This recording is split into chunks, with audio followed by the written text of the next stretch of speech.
Graça e paz, irmãos. Eles falam, sempre a gente ouve, né? A primeira vez é mais difícil, né? Mas não é não. A segunda também é, a terceira também é, a quarta. Mas graças a Deus, né? Estou feliz por essa oportunidade, né? De poder estar compartilhando com os irmãos um pouco da palavra aqui. Nós estamos fazendo o estudo da primeira carta aos Timóteo, né? E estamos há algumas semanas já falando sobre essa carta, né? E eu gostaria de estar iniciando hoje pegando um pouquinho do gancho do que foi semana passada, né? Então eu gostaria de ler com os irmãos em 1 Timóteo, capítulo 3, do 2, vou ler o 2 e o 8 por enquanto, só para a gente ter o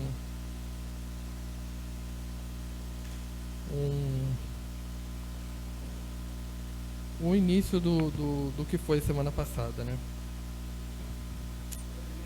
Amém?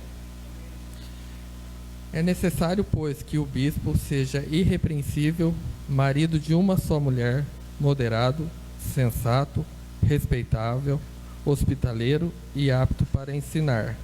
Agora o 8. Semelhantemente, quanto aos diáconos, é necessário que sejam responsáveis, de uma só palavra, não inclinados a muito vinho, não cobiçosos, de sorte da ganância. Semana passada nós tivemos uma boa exposição do que é ser um presbítero, né? Na igreja há dois tipos de oficiais, que é o presbítero, que semana passada o pastor Sérgio falou pra gente, né? Quais são as qualificações e quais são as responsabilidades que ele tem na igreja, né? Podemos ver aqui que o presbítero, ele é responsável por ensinar a palavra, né? Ele é responsável pelas questões administrativas da igreja.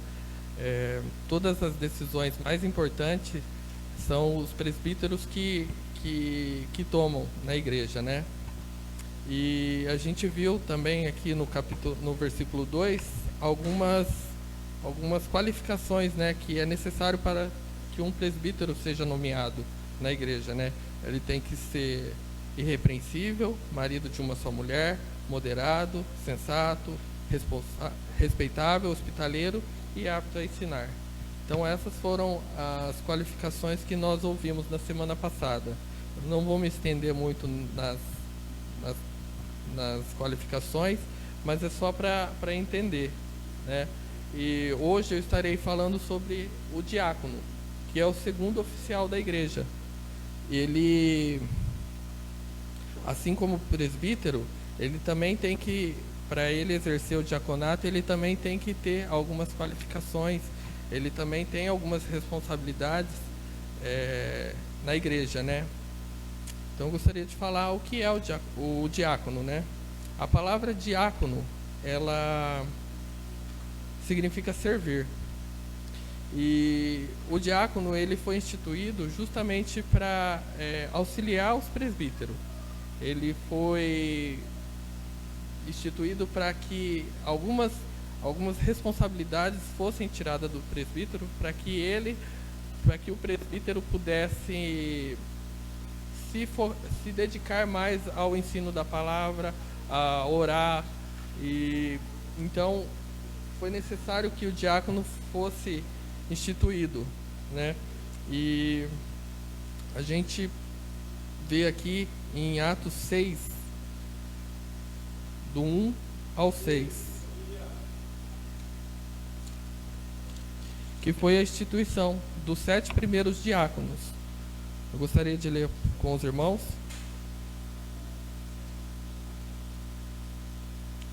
Amém? Ora, naqueles dias, multiplicando-se os números de discípulos, houve murmuração dos helenitas contra os hebreus, porque as viúvas deles estavam sendo esquecidas na distribuição diária.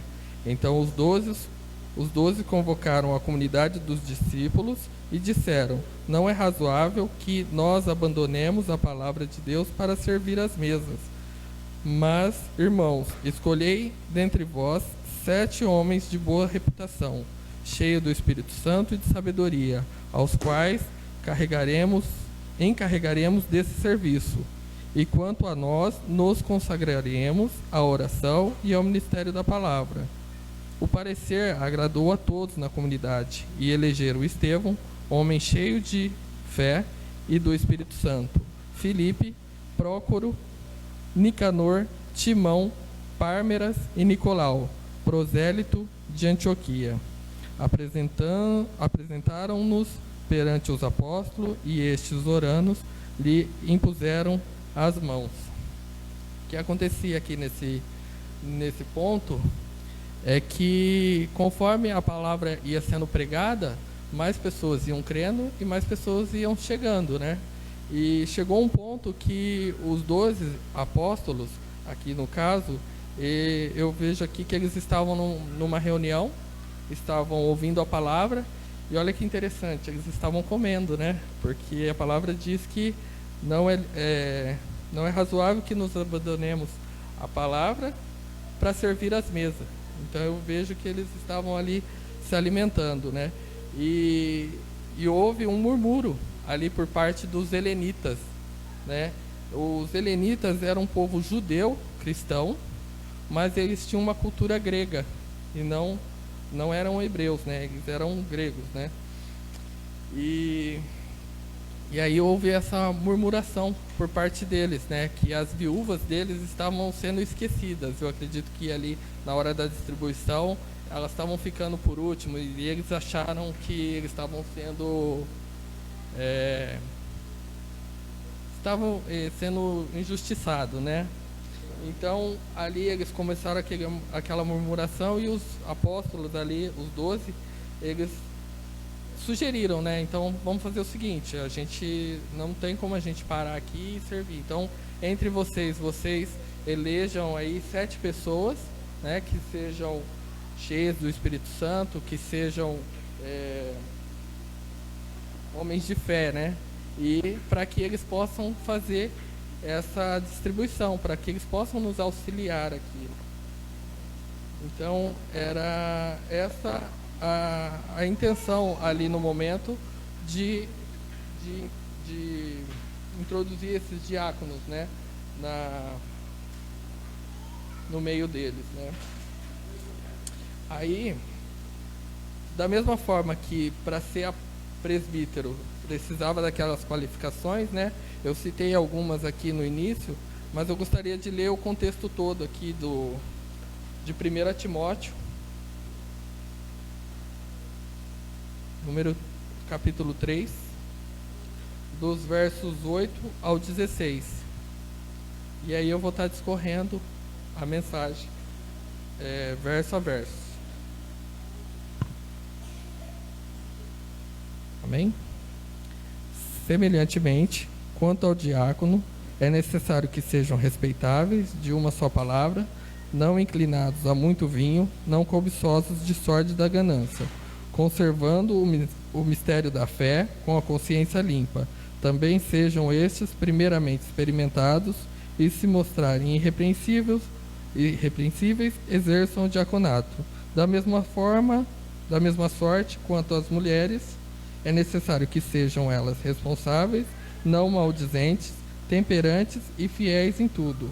O diácono seja marido de uma só mulher e governe bem os seus filhos e a própria casa, pois os que desempenharem o diaconato alcançam para si justa preeminência e muita intrepidez na fé em Cristo Jesus. Escrevo-te estas coisas, esperando ir-te em breve, para que, se eu tardar, fique ciente de como proceder na casa de Deus, que é a igreja do Deus vivo, coluna e baluarte da verdade, evidentemente grande e mistério da piedade. Aquele que foi manifestado na carne, foi justificado em espírito, contemplado por anjos, pregado entre os gentios, crido no mudo e recebido na glória.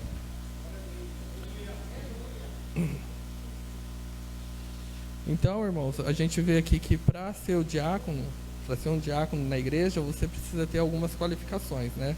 Então vamos começar com a primeira aqui, que é respeitáveis, né? Convém que ele seja respeitável. Respeitável, pessoa séria em mente e caráter, não tolos e levianos em relação a questões importantes. Aqui, quando se fala em pessoa séria, a gente já pensa, né? Nossa, tem que ser uma pessoa chata, que não sorri, que vive mal-humorado. E não é isso que a palavra quis dizer aqui. Ela está falando que tem que ser uma pessoa séria no sentido de ter responsabilidade, de ter compromisso, de ter uma vida digna, né? Para que seja um exemplo, para que as outras pessoas possam ver Jesus nele, né? E eu coloquei aqui uma passagem que se encontra... Não, perdão. Então é isso. O segundo ponto aqui é de uma só palavra, né?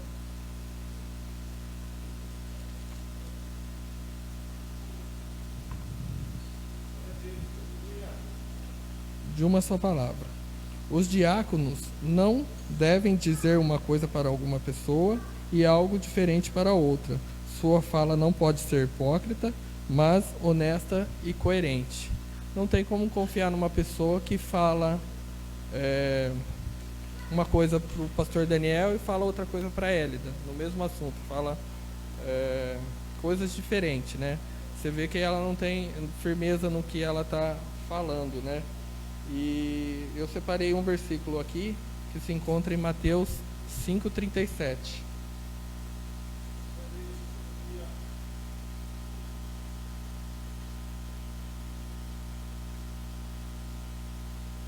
Seja, porém, o teu sim, sim, e o teu não, não, pois o que passa disso vem do maligno.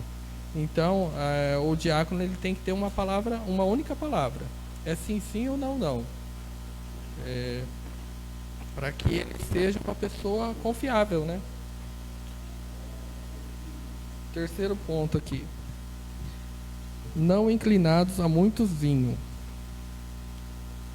É mais do que uma simples proibição contra o alcoolismo. Assim como o presbítero, o diácono também. Ele não pode ter uma reputação de alcoólico, pois o seu julgamento jamais deve ser obscurecido pelo álcool. Eu não sei, você já deve ter conversado com alguém que esteja alcoolizado. Você percebe que a pessoa, ela às vezes fala nada com nada, sem sentido, ou até mesmo a pessoa está falando a verdade, mas pelo fato dela estar naquela situação, você dá um descrédito para ela, né? Acaba não acreditando muito no que ela está falando.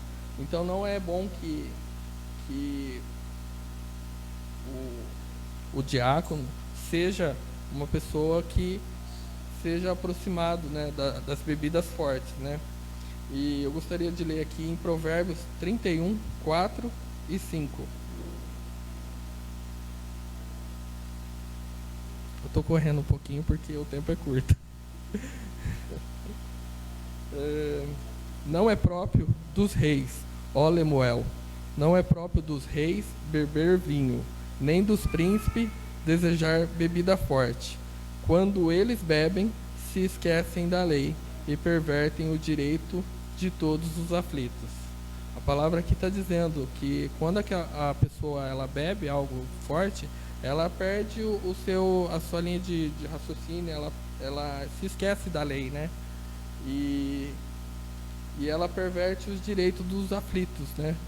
Então ela não pode ter uma reputação de alcoólico, né? O diácono não pode ter uma reputação de alcoólico. Verso 8, continuando aqui. Não gananciosos. Assim como os presbíteros, os diáconos não devem usar o ofício para obter dinheiro. Tal qualidade era especialmente importante na igreja primitiva, onde os diáconos lidavam com dinheiro rotineiro, distribuindo aos que tinham necessidade. Os diáconos na época, eles trabalhavam com dinheiro ali, eles eram que era responsável por distribuir para aqueles que mais precisavam, né? E se ele fosse uma pessoa apegada ao dinheiro, o que ele ia querer fazer? Ele ia querer pegar para ele, né? Ver que estava entrando dinheiro ali no meio deles e queria se enriquecer. Então ele não poderia ser apegado ao dinheiro, ele não poderia amar mais o dinheiro do que a Deus, porque nesse quesito ele estaria pecando pela cobiça, né? Além de estar prejudicando os mais necessitados ali. Verso 9.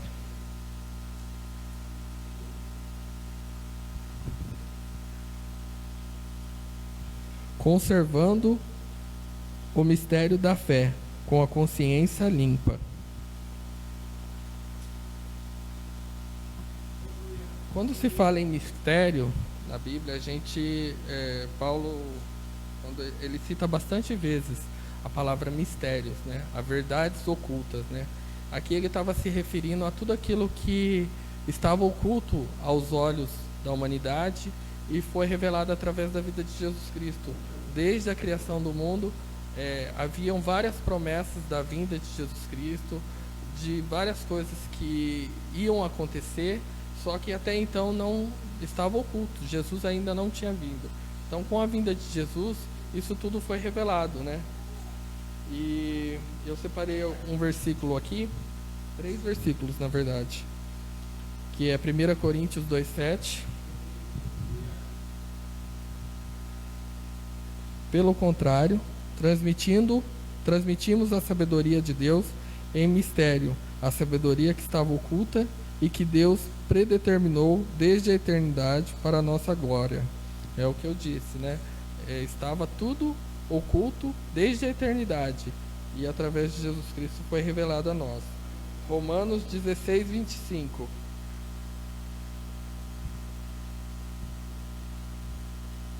Ora, ao Deus que é poderoso para confirmar vocês segundo o meu evangelho e a pregação de Jesus Cristo, conforme a revelação do mistério guardado em silêncio desde dos tempos eternos. Mais uma vez, Paulo falando aqui. E Efésios 1:9. Ele nos revelou o mistério da sua vontade, segundo o seu próprio propósito, que ele apresentou em Cristo.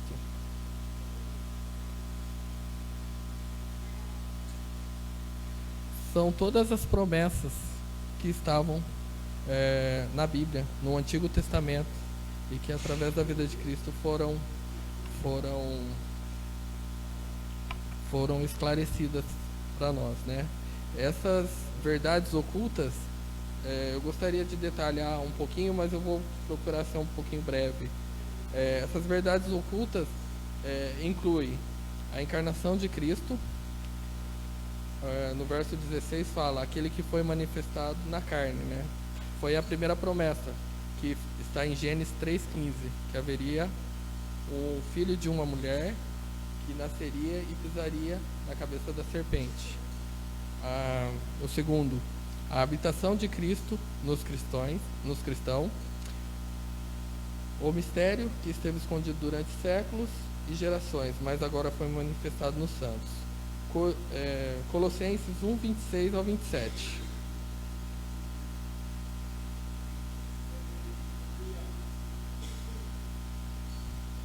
A estes, Deus quis dar a conhecer a riqueza da glória deste mistério entre os gentios, que é Cristo em vocês, a esperança da glória.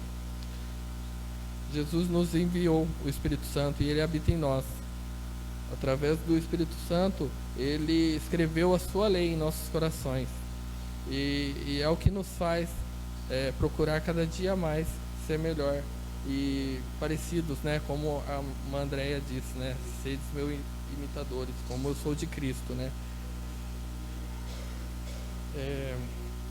Um outro tópico aqui, a unidade de judeus e gentios na igreja. Jesus, ele veio para unir.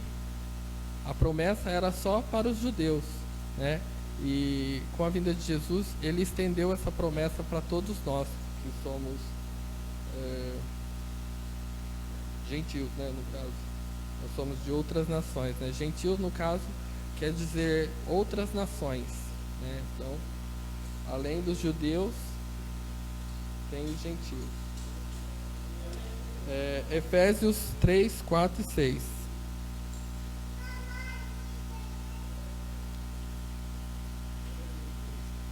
A saber que os gentios são cordeiros, membros do mesmo corpo e co-participantes da promessa em Cristo Jesus por meio do Evangelho. Louva a Deus, porque hoje nós somos cordeiros de Cristo, né? E Jesus veio para estender essa promessa a todos nós, através do Evangelho, que é o próximo tópico, né? O Evangelho que é pregado a todas as nações, e através dele muitas pessoas estão sendo alcançadas. Colossenses 4:3.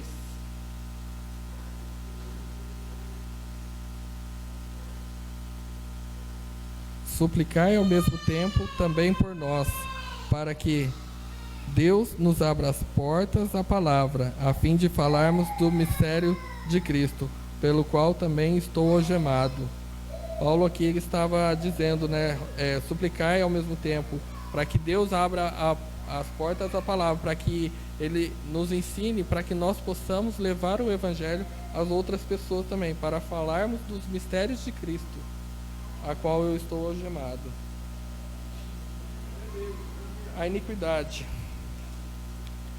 Com efeito, o mistério da iniquidade já opera e aguarda somente que seja afastado daqueles que o detêm. 2 Tessalonicenses 2:7. Como quando nós ouvimos o Evangelho, a nossa visão se abriu e percebemos o quão miserável nós somos sem a presença de Cristo, né? Por isso nós nos rendemos a Ele, porque não há nada além de Cristo. E o último tópico é o arrebatamento da igreja. 1 Coríntios 15, 51 e 52.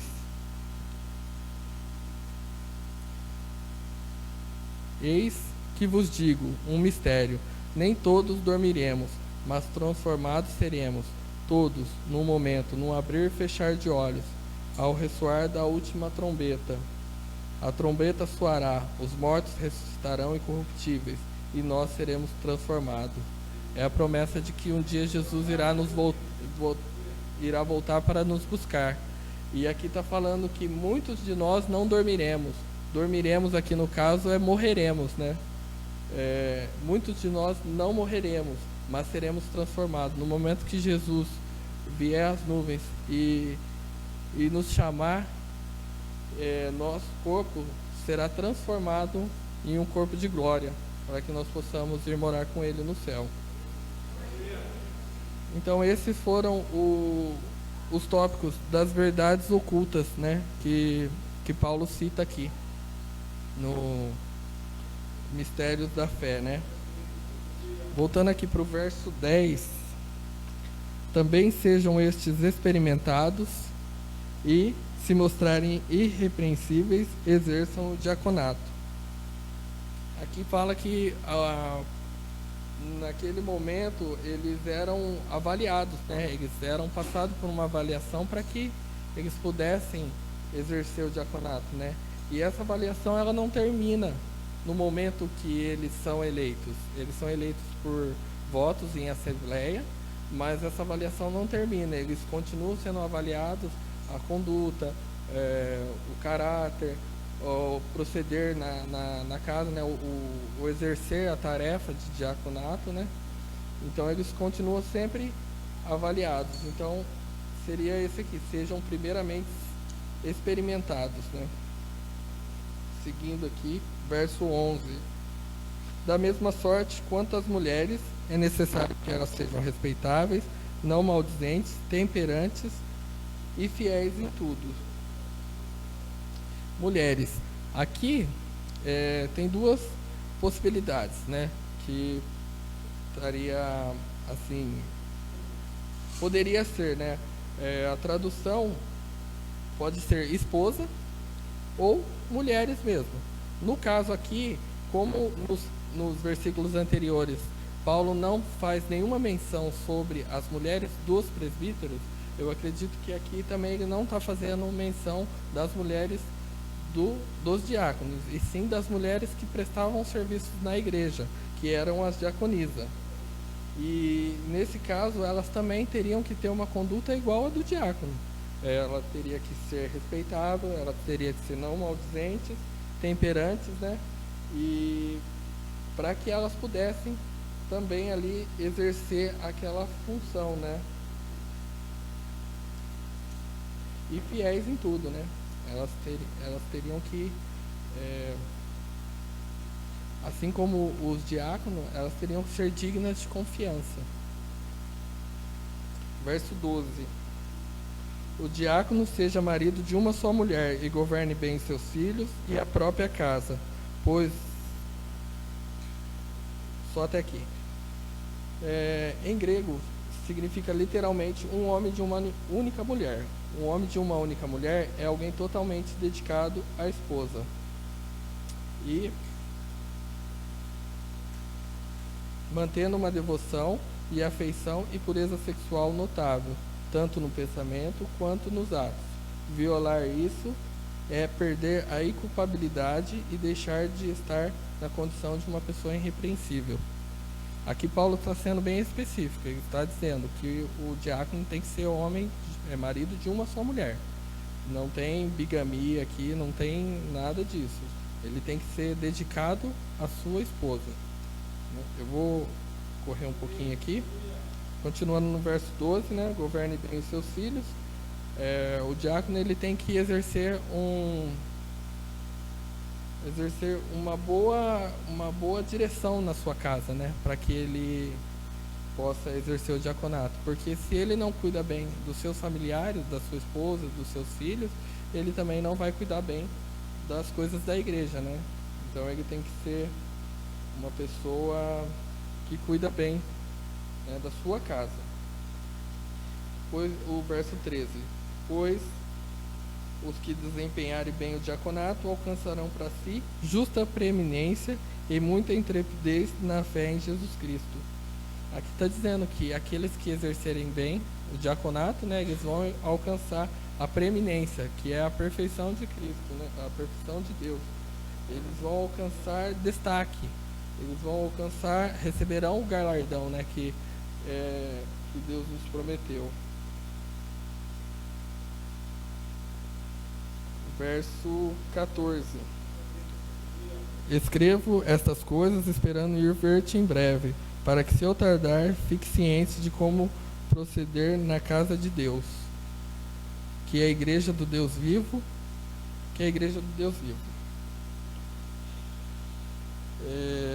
Paulo ele estava em viagem ali e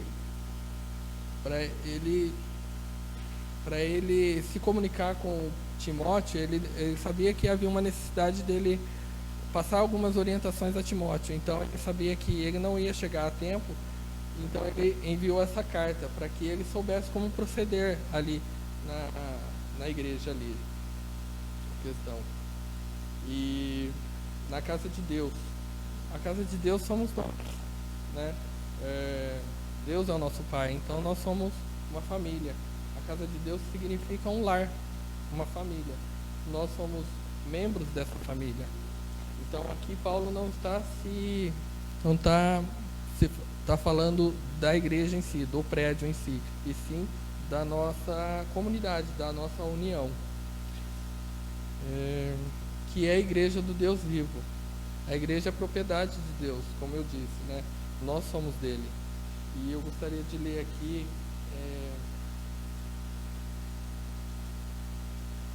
Tito 2,14.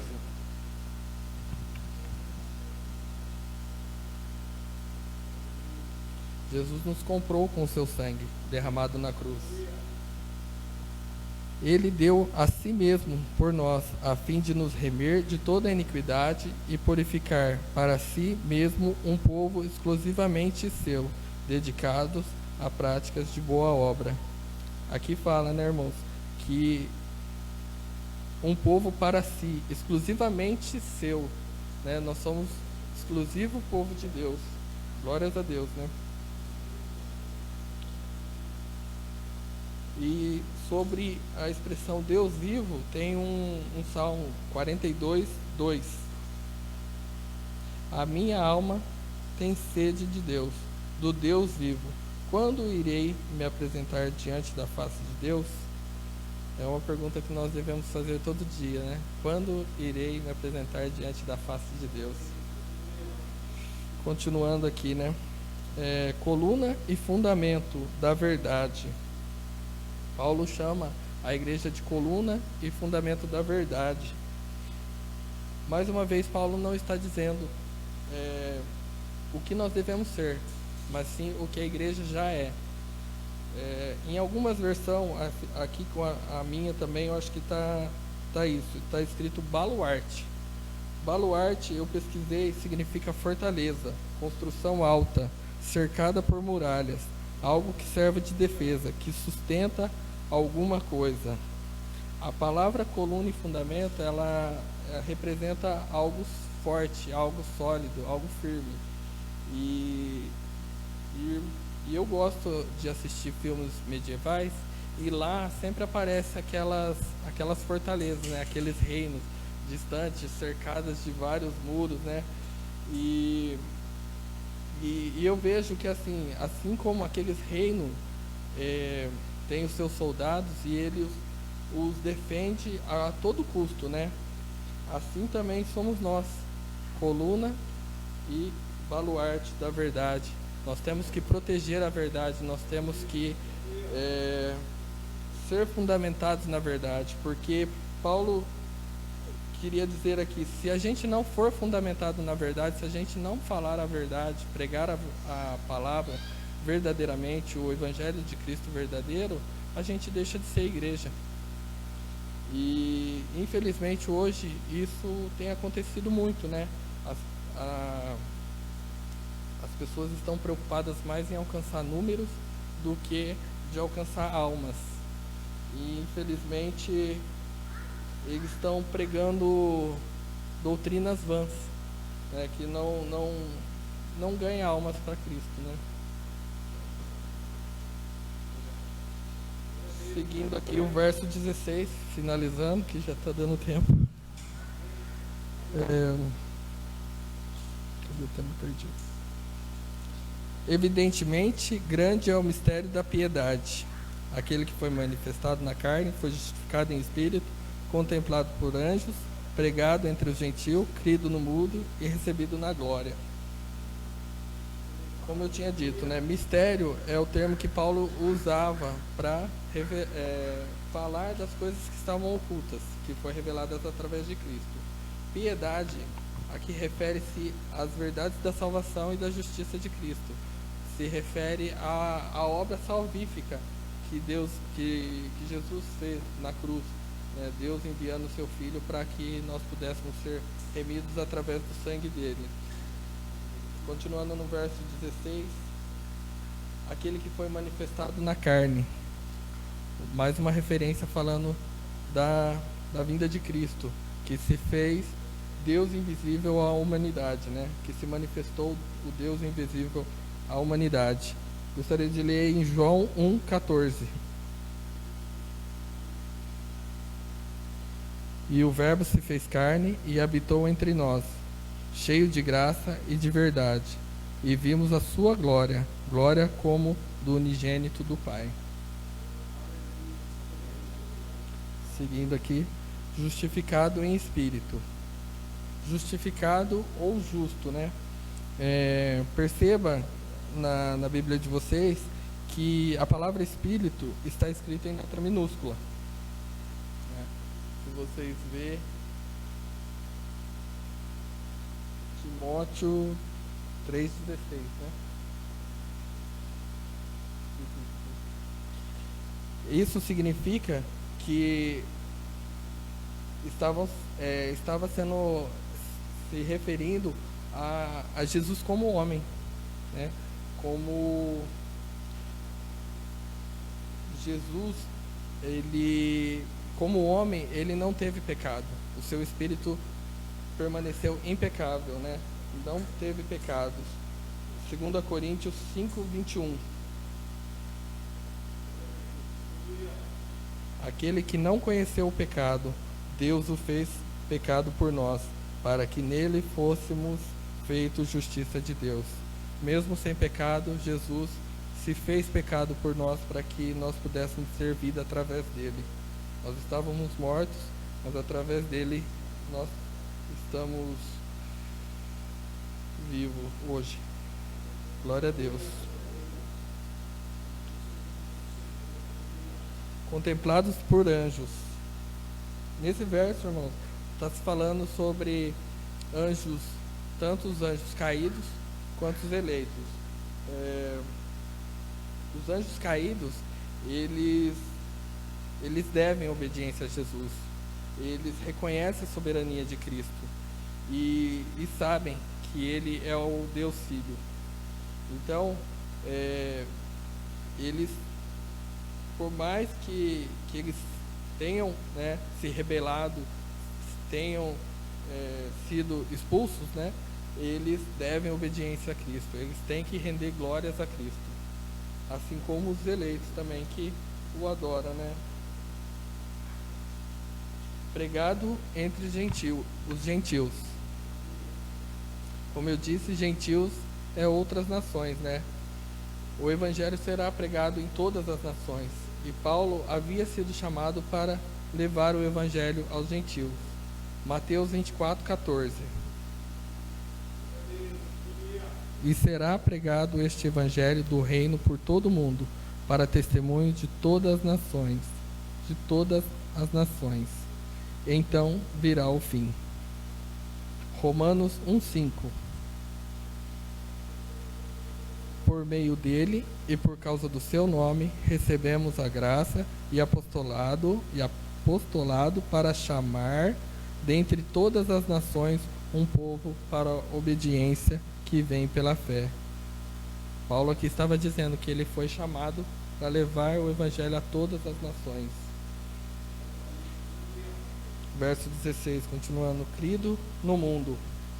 Ora, ao Deus que é poderoso para confirmar vocês segundo o meu evangelho da pregação.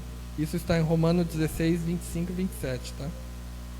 Ora, ao Deus que é poderoso para confirmar vocês segundo o meu evangelho e a pregação de Jesus Cristo, conforme foi revelada do mistério guardado em silêncio desde os tempos eternos, e que agora tornou-se manifesto e foi dado a conhecer por meio das escrituras proféticas, segundo o mandamento de Deus eterno, para a obediência da fé entre todas as nações. A este Deus único e sábio seja dada a glória por meio de Cristo, de Jesus Cristo, para sempre. Amém. Jesus, ele se tornou conhecido através da pregação dos apóstolos, né? Conforme a palavra ia entre as nações, Jesus foi se tornando conhecido. E graças à pregação dos apóstolos é que nós recebemos o evangelho aqui, né? Através dos apóstolos que pregaram, algumas pessoas creram, que pregaram para outras pessoas que também creram e que chegou até nós. Graças à pregação, à obediência dos apóstolos, à pregação da palavra. E recebido na glória, que fala sobre a ascensão de Cristo, né? Após ele cumprir a sua missão aqui na terra, de se entregar, morrer para nos salvar, ele foi recebido na glória e foi exaltado. Atos 1, 9, 10 é a última leitura de hoje. Depois de ter dito isso, Jesus foi elevado às alturas, à vista deles, e uma nuvem o encobriu dos seus olhos. Então, irmãos, nessa noite nós podemos ver aqui algumas qualificações de como se tornar um diácono e também uma explicação, né, do que são as verdades ocultas, né, que é o Evangelho, que é a pregação, que é a encarnação de Cristo, que é tudo o que nos move, né, que é o que nos faz estar aqui, né, as promessas que Deus nos fez e de um dia morar com Ele, né? E somos gratos a Ele por tudo que Ele tem nos feito. Agradeço a oportunidade em nome de Jesus.